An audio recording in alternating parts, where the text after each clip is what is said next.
đợt cài lên vậy tha vì mình toàn đòn ven dương vì cùng đòn ven dương thế vì cái nào lỡ nó cũng toàn đòn ven dương phần là bao dương dây bị rương ven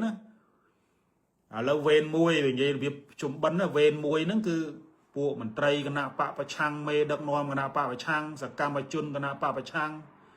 sama chika cái nạp bạ và chăng nó ven môi rồi đòn môn kê nó hay mà cha sầm đây này dây nó có đòn ven đây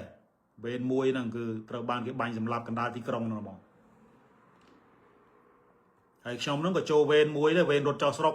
វាមិនស្លាប់ប៉ុន្តែវារត់ចោលស្រុកវេនមួយហ្នឹងវាដល់ហើយមិនត្រីបកប្រឆាំងឯហ្នឹងបែកបាក់ខ្ទេចខ្ទីរត់ចោលស្រុកណាអ្នកវិភាគអ្នកសារព័ត៌មានអីហ្នឹងរត់ចោលស្រុកនេះរត់តង្វងតែហ្មងណាមិនមែនរត់មួយទេណាអាហ្នឹងគេហៅពួកវេនមួយ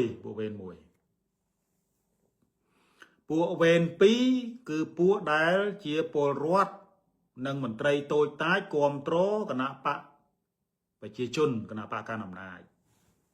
ណាក្រោយតែពីធ្វើបាបពួកប្រឆាំងអស់ទៅអស់អ្នកប្រឆាំងទៅពួយកូនឯងគេហៅថាពួយកូនឯងអាអ្នកនៅក្នុងគណៈបកប្រជាជនហ្នឹងខ្ញុំស្គាល់មកកកោកហ្នឹងមន្ត្រីរាជការដែលដេកស្រក់ទឹកភ្នែកដោយសាររងគ្រោះដោយសារពួកណាមេដឹកនាំធ្វើស៊ីតាមប្រព័ន្ធតុលាការធ្វើស៊ីតាមការអំពើពុករលួយស្អីហ្នឹង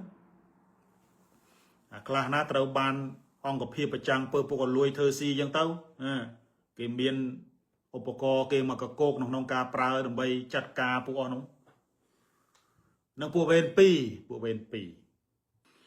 ឡូវនេះ